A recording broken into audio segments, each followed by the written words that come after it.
Hey everyone. So this is our fourth forum, and I just want to go quickly through show of hands who's been at all of them. So let's start with who can raise their hand and say they've been at all four of the Floodmar forums. Okay, three of us, or five of us, great. All right, who's been to three of them? Well, like the folks who were at four were also at three. All right, who's been at two of them? All right, and who's been at one of them? Let's get everybody's hand in the air. If you haven't raised your hand yet, you're not paying attention to me, which is a bad sign. All right, great. So I'm really excited to share this welcoming. Let me make sure I know how to work this. They asked me to set the stage for this network forum, and I'm really excited to be able to provide that for all of you and sort of warm up the crowd. Everybody's been telling me to tell jokes, and I'm not good at that, although sometimes I'm wry and get a chuckle, so maybe I'll aim for that as well. So in 2019, I had just come off of supporting as being one of the members of the research advisory committee that was brought together for Floodmar. That was a group of 200 people who contributed across 13 topic spaces to help understand what needed to be advanced for Floodmar to be more successful in California. And as that work was wrapping up with a long series of recommendations of things that needed to be researched, data that needed to be found, policies that needed to be explored, at the very last meeting, the RAC looked around at itself and said, this is sad that this is our last meeting. We've gotten so much from being together and hearing from one another the different things that are important to your view, your technical expertise, your understanding of what needed to happen. Those synergies of understanding what needed to go first, what needed to happen before something else could happen, and how things were interacting with one another across a really broad spectrum of skill sets. The RAC looked around and said, wait a minute, I think maybe one of our highest priority recommendations is that something like this continue to support how Floodmar advances. And it became one of the recommendations out of the Research Advisory Committee that a network be established to support Floodmar. So in 2019, I got to stand somewhere right around here and give a little presentation about what it means to have a network as opposed to having an organization. And what we talked about is how a network is a gathering of people from different organizations that work together to strengthen what they do on a day-to-day. It's not necessarily developing a new mission. It's not developing a list of things that everyone is going to do together. It's about sharing and learning from one another so that you can be stronger when you go home and do your day job. And at that session, we asked a poll of everyone and said, who thinks we should have a network? And we resoundingly heard everyone said that this is going to be a key. And it was really at that event that everyone that was here then, and many of you that have been participating since, said this is a way for us to advance our work. So we did a breakout back then, and can I see either of these? Nope. So we asked these series of questions about people. What do we really want to have a network? What do we hope it can accomplish? Which type of network do we want to have? And out of this breakout, it was a resounding group of people saying like, yes, this is what we need. This is what it needs to do. This is how we can keep track of what's going on. This is how we can make sure that we are learning from one another and advancing it down the path. So what's happened is over the past 4 years is this network has existed. It's helping share, thank you, whoever's making changes to my screen over here.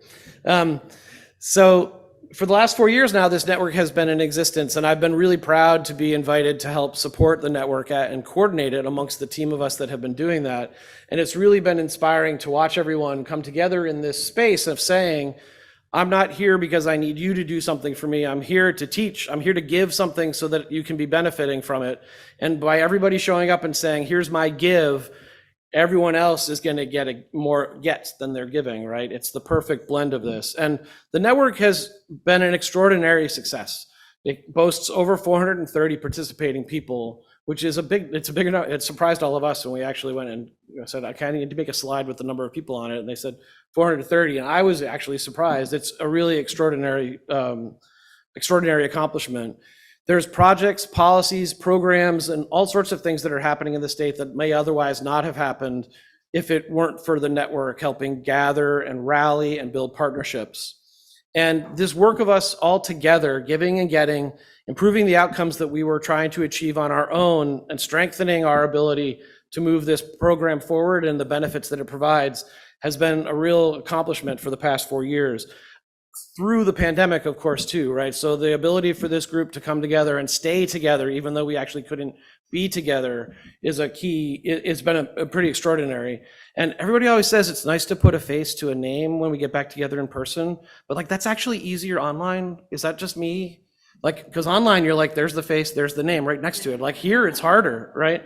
Anyway, so if you know me really well and you think I'm supposed to know you really well and I don't do a good job today, I apologize, because your name is not hovering right next to your face like it used to.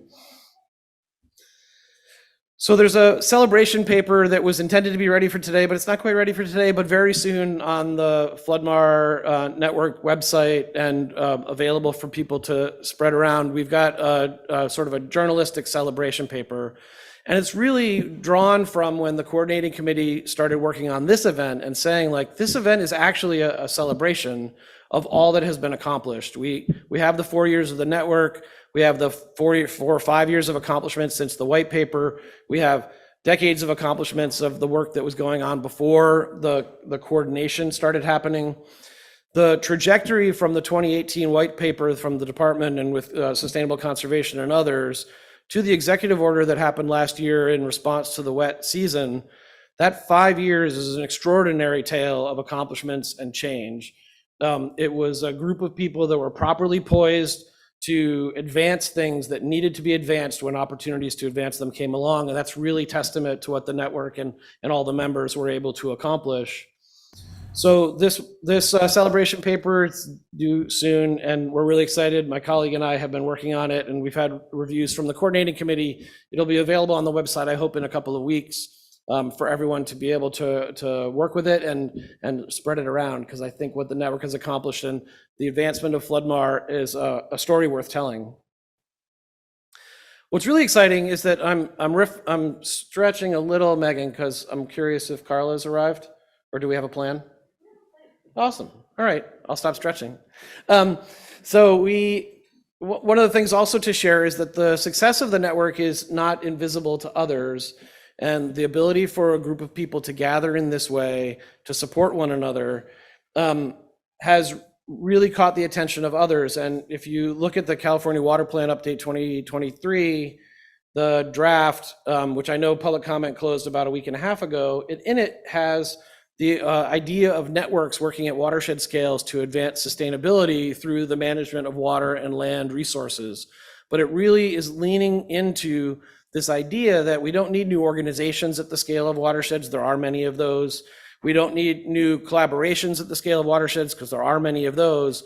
What we need is to make sure that all the right players are networked together at watershed scales in pursuit of the sustainability that is so important to our state.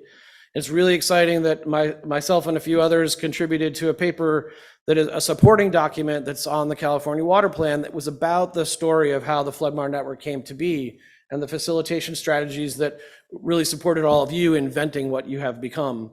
So there's this idea of networks in support of these activities of advancing our climate adaptation, of advancing our sustainability. It is spreading, and this is a success story that others have seen. So today we're about celebrating what has been achieved and preparing together for what comes next. And I love this picture. Work with me here a second. This picture is like, it's a cool picture, right? It's water moving from one place to another.